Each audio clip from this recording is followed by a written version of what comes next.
늘 문제아 취급받던 한 학생이 있었습니다. 수업 시간에는 엎드려 자고 숙제는 하는 것보다 안 하는 게 훨씬 많았던 친구였는데요.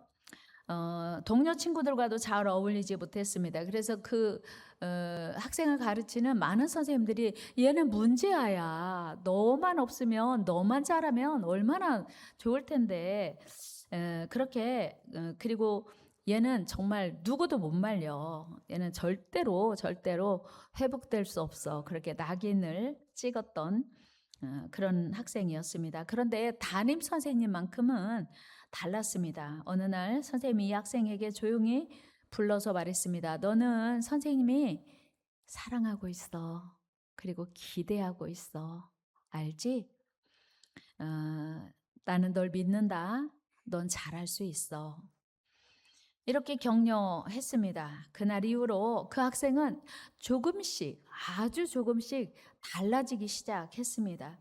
몇 년 뒤에 그 학생은 훌륭한 사회인이 되어서 그 선생님을 찾아왔습니다. 그리고 이렇게 말했습니다. 선생님, 정말 감사합니다. 모두가 저를 포기했을 때 선생님은 저를 포기하지 않으셨을 뿐만 아니라 저를 믿어 주셨습니다. 제가 이렇게 열심히 공부하고 훌륭한 사회인이 될 수 있었던 것은 선생님이 저를 믿어주셨기 때문입니다. 선생님, 다시 한번 진심으로 감사를 드립니다. 그 순간 선생님과 그 학생은 서로를 꼭 끌어안고 감사와 감동의 눈물을 흘렸습니다. 맞습니다. 한 사람이 훌륭한 사회인으로 성장하기까지는 반드시 수많은 교사의 수고와 눈물 또 헌신이 필요합니다.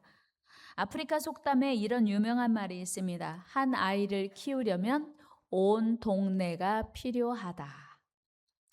무슨 뜻이겠습니까? 한 사람이 성장하는 데는 한두 사람의 힘만이 아니고 수많은 사람들의 도움이 필요하다는 의미입니다. 그렇습니다. 한 사람을 건강한 사회인으로 세우는 데는 부모님의 대단한 지지와 격려뿐만 아니라 많은 사람들의 교사 그리고 공동체의 도움이 필요하다는 것입니다. 여러분, 그 부모님의 역할 중에 가장 중요한 역할 두 가지가 있는데 그게 첫째는 학대하지 말아야 돼요. 두 번째는 방임입니다. 여러분, 학대와 방임이 어떻게 다른지 아시나요? 학대는 하지 말아야 할 걸 하는 게 학대예요. 그러니까 폭언을 하지 말고 폭행을 하지 말아야 되는 게 학대고요. 그다음에 방임은 해야 되는 걸 안 하는 게 방임입니다. 사랑해주고 격려해주고 지지해주고 인정해주고 용기 주고 끊임없이 그 사람에게 기다려주고 격려해주고 지지해주는 것을 안 하는 게 방임이에요. 그러니까 하지 말아야 할 걸 하는 건 학대고 마땅히 해야 될 걸 안 하는 게 방임입니다. 물론 뭐 요즘은 그 사회법이 많이 개선이 되고 인식도 달라져서 정말 자녀들이 또 많지 않아서 소중하게 잘 키웁니다마는 덜어는 지금도 여전히 학대하거나 방임하는 부모님이 계시기도 합니다. 그런데 부모님은 차치하고라도 이 사회가 사실은 누군가를 학대하면 안 되고 방임하면 안 되는데 그런 상황에 있는 거고요. 성경이 가르쳐주는 교사의 사명은 학대와 방임을 넘어서 끊임없이 격려해주고 지지해주고 인정해주고 사랑해주고 용기 주고 기다려줘야 된다고 하는 거예요. 특별히 우리 교회 공동체가 많은 사람을 세우고 키우기 위해서 이제 우리가 힘써야 하는데 이것이 교회의 사명이기도 합니다. 오늘은 교사주일입니다. 본문 히브리서 13장 7절에는 이렇게 말씀하고 있습니다. 같이 읽습니다. 하나님의 말씀을 너희에게 일러주고 너희를 인도하던 자들을 생각하며 그들의 행실의 결말을 주의하여 보고 그들의 믿음을 본받으라. 아멘. 사람은 누구나 주변 사람의 영향을 받고요. 환경의 영향을 받습니다. 그 대표적인 예가 맹모 삼천지교. 많이 들어보셨죠? 알고 계시죠? 중국의 고사 가운데 가장 유명한 교육 이야기 중 하나입니다. 맹자 어머니가 맹자를 잘 키우고 싶었는데 그 맹자를 그 맹자 유명한 교육가가 되기까지 3번 이사를 했다는 거예요. 맹자 어머니가 맹자를 데리고 처음 살던 곳은 공동묘지 주변이었습니다. 맨날 보고 듣는 것이 장례 행렬이었으니 맹자가 하는 짓이라고는 날마다 그 상해 나가는 흉내, 장례시가는 흉내. 그래서 날마다 울고 불고 뭐 이런 일들을 하는 것이었어요. 그래서 아무래도 안 되겠다 싶어서 맹자 어머니가 맹자를 데리고 2번째로 이사 간 곳은 시장 근처였습니다. 이번에는 맹자가 날마다 물건을 사고 흥정하고 팔고 흉내를 내는 거예요. 그리고 날마다 돈에 관심을 많이 가지고 장사꾼들의 모습을 따라서 흉내를 내는 것이었습니다. 그래서 맹자 어머니는 생각도 못해서 이번에는 이제 서당 근처로 인사를 했습니다. 그때부터 맹자는 선비들이 글을 읽고 공부하는 모습을 보면서 매일같이 책을 읽고 예절을 배우는 것을 따라하기 시작했습니다. 그 후에 맹자는 훌륭한 학자가 되었습니다. 그렇습니다. 이처럼 환경이 사람을 만듭니다. 그러므로 부모와 교사는 자녀들의 최고의 교육 환경이 되어서 좋은 모델을 보여주고 바르게 성장하도록 이끌어야 합니다. 또한 교육에는 사랑과 수고가 필요합니다. 그래서 부모는요, 자녀들이 보고 있기 때문에 함부로 말하면 안 됩니다. 함부로 행동하면 안 돼요. 화가 나도 감정이 복받쳐도 하고 싶은 말이라고 해서 함부로 하면 안 된다는 거예요. 자녀들이 다 보고 배우기 때문입니다. 오늘 우리 인생을 돌아보면 마음속에 깊이 남는 사람들이 있습니다. 그리고 오래오래 기억되는 잊을 수 없는 사람들이 있습니다. 특별히 오래오래 나를 키워주고 기도해주고 기다려주고 지지해준 사람들의 얼굴을 우리는 떠올릴 수 있습니다. 그들이 누굴까요? 우리의 영혼이 성장하기 위해서 늘 기도해준 분들, 그리고 우리가 넘어졌을 때 다시 일어나도록 붙들어준 분들, 그리고 하나님께로 한 걸음씩 더 나아가도록 인도해 주신 분들입니다. 오늘 본문 말씀인 히브리서 13장 7절을 다시 보면 너희를 인도하던 자들을 생각하라고 말씀하고 있어요. 오늘 스승의 주일 맞이해서 우리를 여기까지 인도해 주신 많은 분들을 떠올리면서 감사했으면 좋겠는데요. 특별히 하나님의 은혜를 기억하고 생각하면 좋겠다, 그런 생각을 합니다.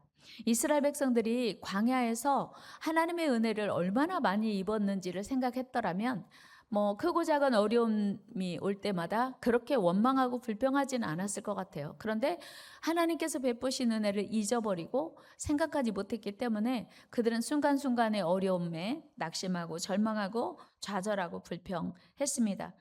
홍해를 건넌 이후에 불과 3일 만에 마라의 쓴물을 만났죠. 그들은 어김없이 불평을 쏟아냈습니다. 그러니까 3일 전에 자기들의 힘으로는 감당할 수 없는 홍해를 건넜던 걸 생각하면 사실은 기대했어야 돼요. 어려움 앞에서 맞아, 지난번에 우리 힘으로 해결할 수 없는 홍해를 우리가 건넜잖아. 이번에도 하나님이 도와주시겠지. 이런 기대가 있었어야 되는데 하나님이 베풀어 주신 은혜를 잊어버렸기 때문에 다시 원망하고 불평하고 다시 넘어졌던 것입니다. 오늘 본문에서 히브리 기자가 너희를 인도하던 자들을 기억하라, 생각하라고 말하는 것은 오늘 우리가 이 자리에 있는 것이 우리의 힘으로만, 우리의 노력으로만 여기까지 온 것이 아니라는 사실이에요. 그래서 우리는 늘 하나님의 은혜를 기억하고 스승의 은혜를 기억하며 감사하고 본받아야 합니다. 우리에게는 누구나 믿음의 스승들이 있습니다. 처음 예수님을 알고 믿도록 우리를 예수님께 전도한 사람, 그리고 처음으로 성경 말씀을 읽게 해준 지도자, 또 기도를 가르쳐 주신 스승, 기도의 자리로, 예배의 자리로 우리를 나아가도록 끊임없이 인내하고 기다려주고 또 안내해준 분들, 그리고 포기하지 않고 우리를 기다려주신 많은 분들을 우리는 오늘 기억하며 감사할 수 있기를 바랍니다. 그들 모두는 우리를 마음속 깊은 곳에 품고 눈물로 기도해 주셨습니다. 그리고 우리를 여기까지 오도록 기다려 주시고 응원해 주시고 밀어 주시고 우리를 사랑해 주신 분들입니다. 오늘 저는 여러분들과 성경에서 소개하고 있는 영적 스승 세 분을 소개하려고 합니다. 첫 번째 영적 멘토는 바로 사도 바울과 디모데를 양육했던 바나바입니다. 그 중에서도 사도 바울은 디모데를 자신의 제자로 삼고 제자 이상의 사랑과 격려를 했습니다. 사실 디모데는 젊은 제자였지만 소심한 면이 있었어요. 그럼에도 불구하고 바울은 꾸짖기보다 계속 그를 격려하고 믿어주고 기다렸습니다. 디모데전서 4장 12절에 보면 바울은 이렇게 권면하고 있습니다. 같이 읽어요.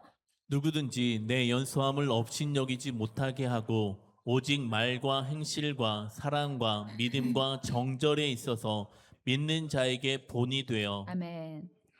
그러니까 사도 바울이 너무 젊은 디모데가 혹시라도 성도들의 그 무시함이나 업신여김을 받을까봐 절대 기죽지 마라 이렇게 권면하고 있습니다.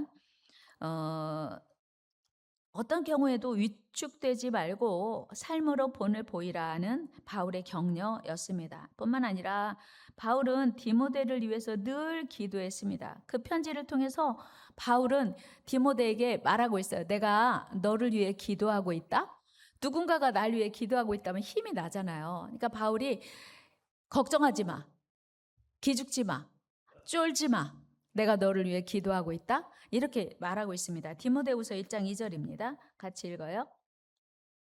사랑하는 아들 디모데에게 편지하노니 하나님 아버지와 그리스도 예수 우리 주께로부터 은혜와 긍휼과 평강이 내게 있을지어다. 아멘. 디모데가 사실은 아들 아니에요. 바울은 결혼도 안 했기 때문에 자녀를 낳은 적이 없는데 바울은 디모데에게 편지할 때마다 이렇게 표현해요. 사랑하는 아들 디모데에게. 그러면 그 이 편지를 읽는 디모데 마음이 얼마나 따뜻했을까요? 얼마나 위로가 되고 힘이 됐을까요? 그리고 지속적으로 격려하고 기도해 준 바울이 사역을 맡긴 거예요. 아직 나이도 어리고 경험도 부족한 디모데에게 에베소 교회를 섬기도록 맡겼습니다. 그리고 바울은 에베소 교회를 어떻게 섬기고 돌봐야 하는지를 가르쳐 주시는 목회 지침서로 디모데 전서를 써서 보내기도 했습니다. 우리 디모데 전서 1장 3절 말씀 한번 같이 읽어보겠습니다. 시작. 내가 마게도냐로 갈 때 너를 권하여 에베소에 머물라 한 것은 어떤 사람들을 명하여 다른 교훈을 가르치지 말며. 아멘. 바울은 디모데를 단순한 제자로 여기기보다 믿음 안에서 참 아들로 여기면서 동역자로 부르고 에베소 교회를 맡기고 잘 사역할 수 있도록 도와주었습니다. 1장 3절 디모데전서 1장 2절 또 보면요. 말씀이 이렇게 기록하고 있습니다. 같이 읽어요. 시작. 믿음 안에서 참 아들 된 디모데에게 편지하노니. 아멘. 믿음 안에서 참 아들이다. 이렇게 격려하고 지지하고 응원했습니다. 그리고 빌립보 교회 성도들에게는 디모데에 대해서 아주 긍정적으로 소개하고 디모데가 괜찮은 사역자야 이렇게 또 편지한 적도 있습니다. 빌립보서 2장 말씀 19절 20절 읽겠습니다. 내가 디모데를 속히 너희에게 보내기를 주 안에서 바람은 너희 사정을 알므로 안위를 받으려 함이니 이는 뜻을 같이하여 너희 사정을 진실히 생각할 자가 이밖에 내게 없음이라. 아멘. 빌립보 성도들에게 디모데를 소개하면서 내가 생각해 보니까 이보다 더 괜찮은 사역자가 없어. 그래서 진짜 괜찮은 사역자를 내가 소개한다. 이렇게 하면서 디모데를 소개하면서 지지하는 모습을 보게 됩니다. 그런가 하면 사도행전에 소개되는 바나바는 마가에게 그야말로 소중한 스승이요 멘토였습니다. 마가는 선교 중간에 고난을 두려워하여 포기하고 떠난 적이 있었습니다. 사도행전 14장 13절 같이 읽어보겠습니다. 바울과 및 동행하는 사람들이 바보에서 배 타고 밤빌리아에 있는 버가에 이르니 요한은 그들에게서 떠나 예루살렘으로 돌아가고. 아멘. 사도 바울과 바나바와 함께 마가 요한이 선교 여행을 떠났어요. 전도 여행을 떠났는데 이제 그들의 가는 길이 우리 고린도후서 11장에 보면 막 바울이 그 선교 여정이 춥고 굶고 메맞고 바다의 위험과 강도의 위험과 여러 가지 산을 넘는 위험이 있었죠. 그러니까 마가 요한도 지금 이제 그 사도 바울과 함께 다음 선교지로 가기 위해서 타우루스 산맥을 건너야 했어요. 아주 높은 산인데 생각하니까 앞이 깜깜하니까 마가가 도망갔네요. 거기서 중간에 선교 여정을 포기하고 도망갔어요. 예루살렘으로 도망갔어요. 그래서 다시 이제 새로운 선교팀을 꾸리면서 사도 바울이 이렇게 말해요. 마가 요한은 데리고 갈 수 없습니다. 지난번에도 도망갔잖아요. 그랬더니 바나바가 괜찮아, 이번에는 다를 거야, 같이 가자. 안 돼요, 못 갑니다. 저런 사람은 절대로 데리고 갈 수 없고 우리 선교에 힘을 주기는커녕 오히려 기 빠지게 하는 저 마가 요한은 절대로 데리고 갈 수 없습니다. 바울이 안 된다고 하니까 바나바 의견이 달라서 갈등을 심하게 했어요. 그렇게 다투고 헤어졌어요. 그래서 바울은 실라를 데리고 가고 바나바가 이제 마가 요한을 데리고 가요. 그러니까 선교의 그 중간에 이렇게 의견이 다툼이 생길 정도로 마가 요한이 심각한 그 문제가 있었음에도 불구하고 마가 요한을 포기하지 않은 바나바를 우리는 볼 수 있습니다. 한번 말씀 읽어볼까요? 15장 37절에서 38절 같이 말씀 읽어보겠습니다. 시작. 바나바는 마가라는 요한도 데리고 가고자 하나 바울은 밤빌리아에서 자기들을 떠나 함께 일하러 가지 아니한 자를 데리고 가는 것이 옳지 않다 하여 절대로 저는 같이 못 갑니다. 그리고 이제 바나바는 그래도 기회 주자 이렇게 한 거예요. 39절 말씀 읽어요. 시작. 서로 심히 다투어 피차 갈라서니 바나바는 마가를 데리고 배 타고 구브로로 가고 아멘. 흥미로운 것은 바울이 그렇게 마가 요한을 싫어했어요. 중간에 배신한 사람, 나는 다시 그와 함께 할 수 없어 했는데 시간이 지난 후에 사도 바울이 다시 마가 요한을 인정하게 된 것이에요. 이는 바나바의 사랑과 인내의 열매였습니다. 누가 뭐래도 바나바가 그를 기다려주고 지지해주고 끝까지 기회를 줬더니 변한 거예요. 여러분, 한 사람을 세우기 위해서 우리는 때로 인내가 필요합니다. 사람은 누구나 연약하여 실수할 수 있고 넘어질 수 있기 때문입니다. 이후에 바울은 디모데에게 마가를 데리고 오라. 그가 나의 삶에 유익하다. 마가가 변한 거예요. 바나바가 기회를 줬더니 딴 사람이 된 거예요. 디모데후서 4장 11절 말씀 읽어요. 시작. 누가만 나와 함께 있느니라 내가 올 때 마가를 데리고 오라 그가 나의 일에 유익하니라. 아멘. 그러니까 사도행전 15장에서 절대로 안 돼요. 마가 요한은 우리와 동행할 수 없습니다. 동역할 수 없습니다 하고 마가 요한을 아주 심하게 이제 그 뭐라고 할까요? 기회를 주면 안 된다고 했었던 그 바울이 바나바의 인내로 새롭게 변화된 그 마가를 이제는 동역자로 인정하고 그가 나의 사역에 유익하다고 이제 오히려 데리고 오라고 부탁하는 모습을 보게 됩니다. 마가 요한이 하나님의 일꾼으로 성장하게 되어서 바울의 동역자가 되기까지 바나바가 얼마나 역할을 했는지를 우리는 확인할 수 있게 됩니다. 여러분, 처음부터 실수하지도 않고 실패하지도 않고 넘어지지도 않고 잘 성장하면 얼마나 좋겠습니까? 그러나 진정한 스승은 넘어져도 다시 기회를 주고 실패해도 다시 시도할 수 있는 용기를 주는 사람이어야 한다는 거예요. 여러분을 통해서 많은 하나님의 사람들이 세워질 수 있기를 바랍니다. 마지막으로 가장 멋진 스승은요, 우리 예수님이십니다. 누가 뭐래도 우리 예수님은 제자들이 아주 느리게 변화하고 더디게 성장해도 오래 참고 기다리셨습니다. 그리고 끊임없이 가르치셨어요. 한번 가르치고 다 알았지? 이제 됐지? 라고 하시 않으시고 다시 말씀하시고 다시 가르쳐 주시고 십자가에 달려 죽으시고 사흘 만에 부활하실 거야 라고 하는 것도 무려 3번이나 말씀하셨는데 제자들은 다 잊어버렸어요.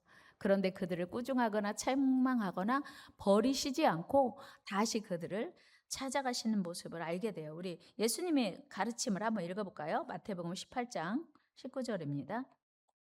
진실로 다시 너희에게 이르노니 너희 중에 두 사람이 땅에서 합심하여 무엇이든지 구하면 하늘에 계신 내 아버지께서 그들을 위하여 이루게 하시리라. 아멘. 그러니까 예수님이 분명히 말씀하셨는데 제자들이 잘 받아들이지 않는 거를 예수님이 아시고 다시 말씀하시는 거예요. 19장 24절에서도 다시 말씀하시거든요. 같이 읽어봐요.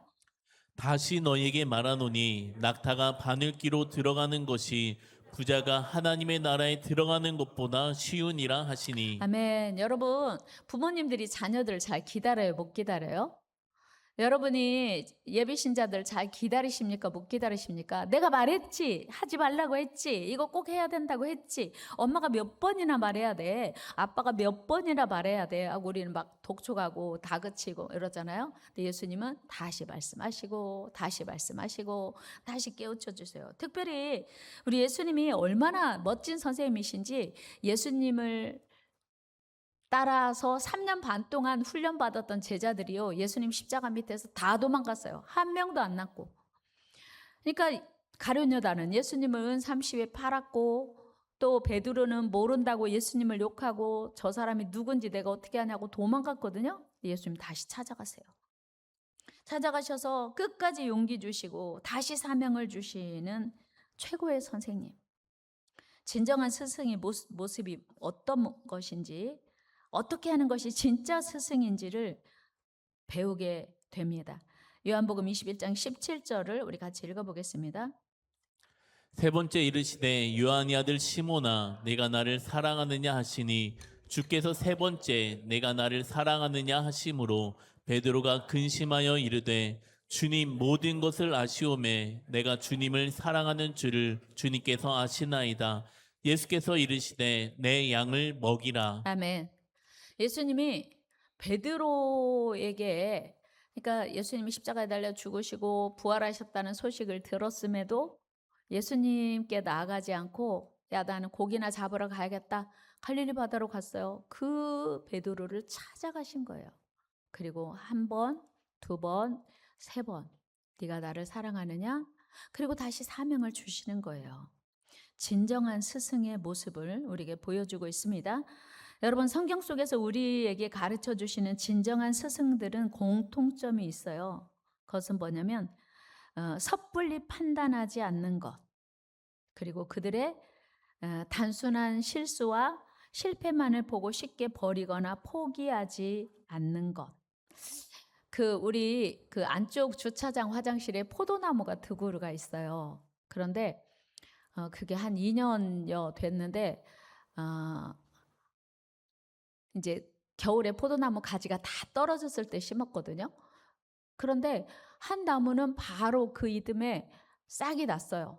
포도 열매까지 맺었어요. 그러니까 작년 봄에 싹이 나가지고 포도 열매도 뭐 아주 시원찮지만 그래도 열매 맺었어요. 근데 한 나무는 죽은 것처럼 아무런 표현이 없는 거예요. 얘가 죽었나? 누가 봐도 죽었어요. 아무런 흔적도 없고. 근데 그 포도나무를 심은 주인이 안 캐내는 거예요. 그러니까 심은 분이 안 캐고 신경 안 쓰니까 아무도 신경 안 쓰고 내버려 뒀죠. 그러니까 이제 두 번째 봄을 맞은 거예요. 포도나무가 신기고. 근데 세상에 올 봄에 보니까 봄도 아니야. 얼마 전부터 포도나무 그 밑동에서 포도나무 새순이 올라오기 시작하는 거예요. 와, 안 캐내기 잘했네. 캐놨더라면 인내하지 못하고 캐냈더라면 우리는 그 순을 볼 수 없었을 거예요. 근데 그 나무가 죽지 않았던 거예요. 우리는 얘가 죽었나? 왜 싹이 안 나지? 그랬는데 포도나무가 기다려줘요. 나 안 죽었어요. 살아있어요. 이랬던 거예요. 그 화단을 여러분들이 풀도 메고 막 나무도 관리하고 전지도 하고 했거든요. 근데 포도나무를 아무도 안 건드리고 기다렸더니 새순이 돋아난 거예요. 올여름에 포도가 몇 송이가 열릴지는 모르겠지만 일단은 새순이 난 것이에요. 여러분 인내하시기를 축복합니다. 기다려야 돼, 기다려. 선생님의 공통적인 특징이 기다리더라는 거예요. 잘 기다려. 포기하지 않고 기다리는 거. 이것이 새로운 결과를 만들어내더라고 하는 거예요. 오랜 시간을 기다리는데 그냥 기다리는 게 아니고 기도하며 인내하며 기다려주는 것. 그들의 가능성을 믿고 끝까지 격려하고 용기를 주며 기다리는 것. 그때 그 영혼들이 마침내 스스로 서게 되는 것을 보게 되더라고 하는 것입니다. 여러분, 참된 스승은 지식을 전달하는 것만이 아닙니다. 삶으로 길을 보여주는 것입니다. 우리도 누군가의 이런 오랜 기다림과 사랑 때문에 여기까지 올 수 있었어요. 누군가가 우리를 실수하고 넘어졌을 때 포기했더라면 우리가 오늘 이 자리에 있었을까요? 결코 그렇지 않습니다. 누군가는 우리를 기다려주고 격려해주고 복도도 주고 용기 주고 힘내라고 우리에게 손잡아 주셨기 때문이었습니다. 특별히 오늘은 그들의 은혜를 기억하며 감사하는 시간을 갖길 원합니다. 또한 우리 모두가 누군가의 작은 스승이 되어야 합니다. 오늘 여러분은 누구를 떠올리며 감사할 수 있겠습니까? 해피데이는 그런 의미에서 영적 스승이 되는 시간들입니다. 그러니까 해피데이를 통해서 영적 제자를 키우고 기다리고 얼마나 애가 타요. 여러분 지금도 해피데이 품은 예비신자들을 얼마나 마음속에 여러분들이 지금 품고 기다리며 애를 태우고 있습니까? 이게 영적 스승의 모습이라는 거죠. 물론 부모님은 당연히 자녀들의 가장 중요한 스승입니다. 또한 교사는 학생들의 스승입니다. 믿음의 선배는 다음 세대의 스승입니다. 오늘 스승의 주일, 교사주일을 맞이해서 우리를 여기까지 믿음으로 이끌어 주신 분들을 기억하며 감사하시기 바랍니다. 또 우리도 누군가를 사랑과 인내로 하나님께 기꺼이 인도하는 진정한 스승이 되어야 합니다. 좋은 스승을 만나면 사람은 반드시 바뀌게 되어 있어요. 믿음의 스승은 우리 일생을 바꿉니다. 우리 모두 이 아름다운 계절에 누군가를 살리고 세우는 구원의 통로, 인생의 스승이 다 되어야 할 줄로 믿습니다. 공자는 이런 말을 했습니다. 세 사람이 길을 가면 그 중에 반드시 스승이 있대요. 세 사람이 길을 가는데 내가 배울 게 있다는 거예요. 또한 리더십의 대가인 존 맥스웰은 이런 말을 했어요. 우리 다 같이 한번 읽어볼까요? 사람은 자신을 믿어주는 사람을 위해서 성장한다. 그러니까 우리 자녀가 부모의 끝없는 기대와 신뢰를 받을 때 자녀가 성장한다는 거예요. 여러분 자녀들이 실망스러우신가요? 믿어주세요. 그런 말 있잖아요. 자녀는 부모가 믿는 만큼 성장한다. 한번 해볼까요? 자녀는 부모가 믿는 만큼 성장한다.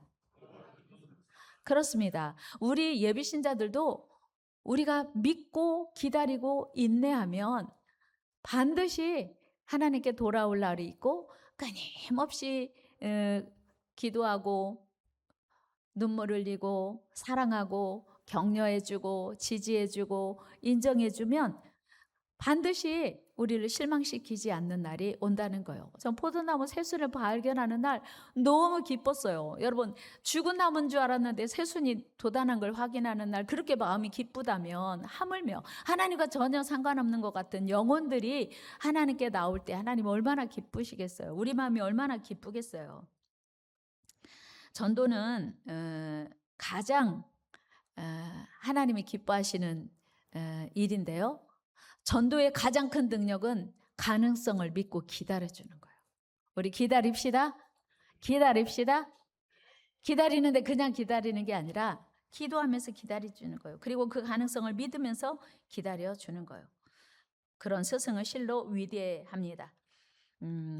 마지막으로 사도 바울의 권면인 데살로니가전서 5장 12절 13절을 읽으면서 오늘 말씀 마치려고 합니다. 여러분 영적 스승은요 한 알의 밀알 되어서 땅에 떨어져 죽어야 돼요. 예수님 말씀하셨죠. 한 알의 밀알이 땅에 떨어져 죽어야 많은 열매를 맺는다고 말입니다.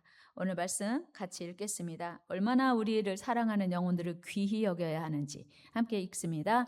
형제들아 우리가 너희에게 구하노니 너희 가운데서 수고하고 주 안에서 너희를 다스리며 권하는 자들을 너희가 알고 그들의 역사로 말미암아 사랑 안에서 가장 귀히 여기며 너희끼리 화목하라. 아멘. 여러분들의 사역을 하나님이 귀히 여기시고 하나님이 기억하시고 상 주실 줄로 믿습니다.